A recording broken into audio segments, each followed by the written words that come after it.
ကျွန်တော်ကဘာကြီးကိုအာကာသတွေကနေလမ်းကြည့်လိုက်မယ်ဆိုရင်ဒူညီတဲ့ရောင်တစ်ခုတည်းကိုပဲမြင်ရမှာဖြစ်ပြီးတော့ဒါကကဘာကိုအပြောင်ဂျိုကြီးကိုခေါ်ရတဲ့အကြောင်းရင်းပါပဲကဘာမီတီရဲ့၄ပုံ၃ပုံကိုရေရီနဲ့ဖုံးလွှမ်းထားပြီးအဲ့ဒီရေရီရဲ့96.5ရာခိုင်နှုန်းဟာသမုဒ္ဒရာထဲမှာရှိနေပါတယ်တင်းဘွားမှာပထမဆုံးချိန်ပင်လယ်ကိုတွားလေမှုတဲ့ချိန်တွေကိုမှတ်မိသေးပါသလားတင်းမိဘတွေကတေချာပေါက်ပင်လယ်ရေတွေကိုမတောက်ဖို့တားခဲ့ကြပါမတားတဲ့ဘူးစင်တော့မှကျွန်တော်ရဲ့ပင်ကိုတိစိတ်ကိုကဒီပင်လယ်ရေကိုမတောက်ချင်တဲ့စိတ်တွေဖြစ်ခဲ့ကြပါတယ်ကဲဒါဆိုရင်ဒီပင်လယ်ရေတွေကဘာလို့ငန်နေရတာလဲပြီးတော့ဘာလို့တောက်မရဖြစ်ရတာလဲတဲတော့ဒီလိုဖြစ်ရတဲ့အကြောင်းရင်းနှစ်ခုရှိပါတယ်ပထမတစ်ခုကတော့ကောင်းမြေပေါ်ကနေစီးလာတဲ့ရေတွေကြောင့်ပါမိုးရေတွေကအက်ဆစ်ဓာတ်တွေလွန်များပြီးတော့သူ့ရဲ့ pH level ဟာလည်း9နဲ့ 9.5 ကြားမှာပဲရှိပါတယ်တောက်လို့ရတဲ့ရေသန့်တွေကတော့ pH level 7နဲ့ရှိပြီးအက်ဆစ်ဓာတ်ကတော့3ညထက်အနည်းငယ်ပဲပိုပါတယ်ဒီလိုမိုးရေကြောင့်တိုက်စားခံရတဲ့ကြောက်တွေမြေပြင်ပေါ်ကျလာတဲ့အခါဆိုဒီယမ်နဲ့ကလိုရိုက်လိုမျိုးအိုင်ယွန်ဓာတ်တွေပေါ်ထွက်လာစေပါတယ်အဲ့ဒီຢာတွေဟာရင်းနဲ့ဆိုင်းတောင်းတွေကိုဝင်အောင်သွားပြီးတော့နောက်ဆုံးမှာတော့တဖြည်းဖြည်းနဲ့သမုဒ္ဒရာတွေကိုရောက်စီသွားပါတော့သမုဒ္ဒရာတွေကတက်ရှိတွေဟာတချို့သောကောင်းမွန်တဲ့အိုင်ယွန်ဓာတ်တွေကိုဖယ်ရှားပေးနိုင်ပေမဲ့ကျန်တဲ့ဓာတ်တွေကတော့ဆက်လက်ကျန်ရှိနေပြီးအချိန်ကြာလာတဲ့မြရေထဲမှာပျော့ဝင်သွားနိုင်ပါတယ်ပင်လယ်ကျမ်းပင်တွေကပေါက်လေးတွေဟာရေဘူးတွေကိုထုတ်ပေးနိုင်တယ်လေဆိုနားထောင်ရတာနည်းနည်းရှုပ်သွားကြပြီထင်ပါတယ်တကယ်တော့ဒီလိုပါပင်လယ်ရေတွေကသမုဒ္ဒရာကျမ်းမြေရဲ့ပေါက်တွေကိုယူစိန်သွားပြီးတဲ့နောက်ကမ္ဘာမြေရဲ့ဥတိုင်းတွင်းထဲကချော်ရည်ဟာအဲ့ဒီရေတွေကိုဖူလာစေပြီးပင်လယ်ရေတွေကအောက်ဆီဂျင်တွေကိုထွက်သွားစေတဲ့ဓာတ်ပြုမှုတစ်ခုဖြစ်လာခဲ့ပါတယ်အဲ့ဒီဓာတ်ပြုမှုကနေတန်တဲ့ဇင်းတွေကိုအပေါက်ကတစ်စီပင်လယ်ကျမ်းမြေပေါ်ကိုထွက်ပေါ်လာပြီးတော့သမုဒ္ဒရာရေတွေနဲ့ရောနှောသွားပါတော့လေရေအောက်တွင်းမှာမီးတောင်ပေါက်ကွဲနေချိန်မျိုးဆိုအဲ့ဒီဖြစ်ရာစားနဲ့တခြားဓာတ်တွေသမုဒ္ဒရာတွေကိုထွက်ပေါ်လာစေမှုကိုပုံမှန်မြန်ဆန်စေပြီးအချိန်ကြာလာတဲ့မြအဲ့ဒီစားတွေကပင်လယ်ကျမ်းမြေပေါ်မှာစုပုံလာပြီးတော့အခုံးပုံလန်ဖြစ်လာပြီးဒီတော့နှုံးတင်လာမှုတွေက6သိတဲ့မြေအောက်မှာဖြစ်ပေါ်လာတာဖြစ်ပါတယ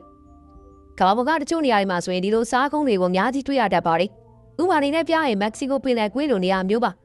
ပင်လယ်ရေထဲမှာစားဘလောက်ပါဝင်နေတဲ့ဆိုတဲ့ချက်ကိုဆုံးဖြတ်ပေးတဲ့နေရာမှာရေငွေ့ပြန်မှုလေအပူချိန်နဲ့မိုးရွာသွန်းတဲ့ပမာဏတွေကအဓိကနေရာမှာပါဝင်ပါတယ်ဒါပြင်ရေဘူးအားဖြင့်အီကွေတာနဲ့ဝေယိုဇိုနီးမှာစားပါဝင်မှုအလွန်နည်းပြီးတော့အဲ့နေရာတစ်ခုကြားကသမုဒ္ဒရာနဲ့ပင်လယ်တွေကတော့စားပါဝင်မှုများနေပါတယ်ဒီပမနာရှင်တွေကတော့အဲ့ဒီပျော်ဝင်နေတဲ့စားတွေဟာကမ္ဘာပေါ်ကပင်လယ်ရေအားလုံးရဲ့၄ချိန်တွေတဲက300ခိုင်နှုန်းခွဲလောက်ရှိရလို့ခန့်မှန်းထားကြပါတယ်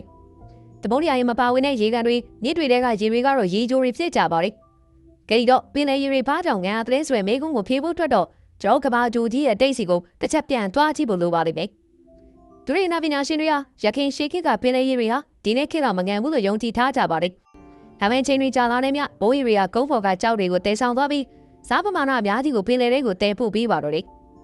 ဒီလိုဖြစ်စဉ်ဟာနေပေါင်း3.8ဘီလီယံလောက်နေ့စဉ်ဖြစ်နေကြတာပါယနေ့ချိန်မှာဆိုရင်စားပေါင်း4ဘီလီယံတန်ချိန်လောက်ဟာကမ္ဘာသမုဒ္ဒရာကြီးတွေကိုပျော့ဝင်နေပါတယ်နေစဉ်တိုင်းဒီစားရည်ပါဝင်လာမှုနဲ့ကယ်လီထုတ်လုပ်မှုဟာညီလူညီမျှဖြစ်နေတာကြောင့်ဒီသမုဒ္ဒရာရေတွေကစားပါဝင်မှုနှုန်းဟာဒိုးမလားများမလားပဲတည်ငြိမ်နေပါတယ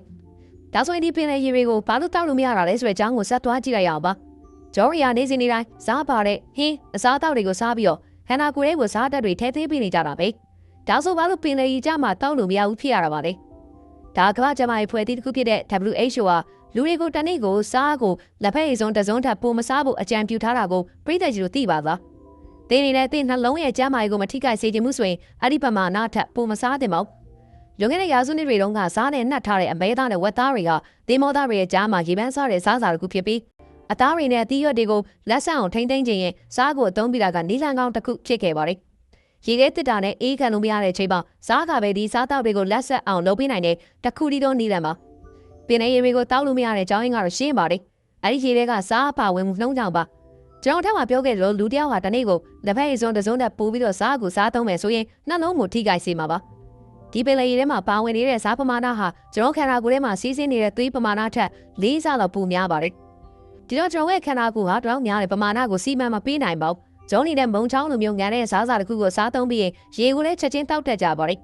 အငန်တဟာလူကိုရေငတ်စေပြီးတော့ရေကိုဝအောင်တောက်မှလာရေငတ်ပြေးစေတာပါဒါကြောင့်ပင်လယ်ထဲမှာပိမိနေတွေအတွက်ပင်လယ်ကိုတောက်သုံးမယ်ဆိုရင်ရေငတ်မပြေးပဲပိုဆိုးလာမှာဖြစ်ပါတယ်ဂျုံရဲ့ခန္ဓာကိုယ်ကရေနဲ့စားကိုစုပ်ယူပြီးတော့သွေးကြောတွေကိုပို့လို့ပေးကအဲ့ဒီຢာတွေအားလုံးကိုလက်ခံပေးမဲ့ကိုရင်းအင်္ဂါကတော့ကြောက်ကပ်ပါပဲဒ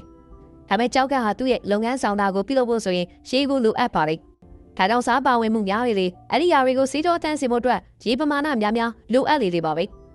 ဒီလိုဖြစ်စဉ်တွေကိုမကြာခဏထက်ခါလုပ်ရတဲ့အခါတင်းနေတဲ့ခန္ဓာကိုယ်မှာရေဓာတ်ခန်းချောင်းမှုတွေဖြစ်လာပါလိမ့်မယ်ဒါပေမဲ့ရင်းနှီးသမားတွေဖြစ်တဲ့ဝေလာငါးနဲ့ဖြန်တွေအတွက်ကတော့ပင်လယ်ကိုတောက်တာကသူတို့အတွက်ဘာမှသိပြီးတော့ပြဿနာမရှိပါဘူးသူ သူတို့လိုနိုးတိုက်တရဝါတွေရဲ့ကြောက်ကက်ဟာတော်လေးကိုကြမ်းမာပြီးတော့ကြန့်ခိုင်ပါတယ်။ဒါပြင်ငတ်တွေမှာလည်းစားရီသွေးကြောရဲမရအောင်ကာကွယ်ပေးတဲ့အထူးကလန်းတွေရှိပြီးတော့သူတို့တွေကပင်လယ်ရေကိုတောက်လို့ရတဲ့ကုန်းမြေပေါ်ကတဝူရီသောတရဝါဖြစ်ပါတယ်။လူသားတွေကတော့ပင်လယ်ရေကိုတောက်ချင်ရင်အရင်ဆုံးရေငန်းကိုရေချိုဖြစ်အောင်ပြောင်းလဲပေးဖို့လိုအပ်ပါလိမ့်မယ်။ဒါပင်လယ်ရေထဲမှာရှိတဲ့စားကိုဖယ်ရှားပေးတဲ့လုပ်ငန်းစဉ်ဖြစ်ပြီးကကမ္ဘာလုံးတိုင်းတာတယ်ဆိုရင်ခုချိန်မှာလုပ်ဖို့ကမဖြစ်နိုင်သေးပါဘူး။ဒါပြင်ဒီဘက်ခေတ်မှာရေချိုလိုအပ်မှုဟာအနှစ်20ပြည်တိုင်းမှာနှစ်ဆပိုတက်လာပါတယ်။ဒီပြဿနာကိုဖြေရှင်းမှုအတွက်ရေငန်းကိုရေချိုဖြစ်ပြောင်းမယ်ဆိုရင်အထက်မှာပြောခဲ့သလိုခက်ခဲမှာဖြစ်ပြီးလုံဆောင်မှုအတွက်စွမ်းအင်ကလည်းရေထုတ်လုပ်တဲ့စွမ်းအင်ထက်10စားလောက်ပိုကုန်မှာဖြစ်ပါတယ်။ဒါပြင်ဒီလိုလုံးမဲ့စက်ရုံတွေကလည်း Go-by Power Station တွေရှိဖို့လိုအပ်ပါလိမ့်မယ်။တကယ်တော့ဒီစိတ်ကူးဟာခုခေတ်မှာပေါ်လာတာမဟုတ်ပဲ400စုနဲ့လေလောက်မှာကလေးက Greek တွေးခေါ်ပညာရှင် Aristotle ဆိုသူကဒီလိုမျိုးရေငန်းကိုရေချိုဖြစ်ပြောင်းမှုတွေစဉ်းစားခဲ့ပါသေးတယ်။သူရဲ့အတွေးကတော့ရေစစ်တွေကိုအသုံးပြုပြီးပင်လယ်ရေတွေကစားတွေကိုဖယ်ရှားဖို့ပါ။နောက်ပြီးတော့16ရာစုမှာလည်းသင်္ဘောတွေကပင်လယ်ရေကိုကြိုချက်ပြီးတော့အငွေ့ပြန်စေတဲ့နီးလန်းကိုအသုံးပြုခဲ့ကြပါသေးတယ်။ဒါပေမဲ့အဲ့ဒီနီးလန်းတွေကရှုပ်ထွေးပြီးတော့အချိန်မဲ့ကုန်ကအားထုတ်မှုနဲ့ရလဒ်ကကိုက်ညီခြင်းမရှိသေးပါဘူး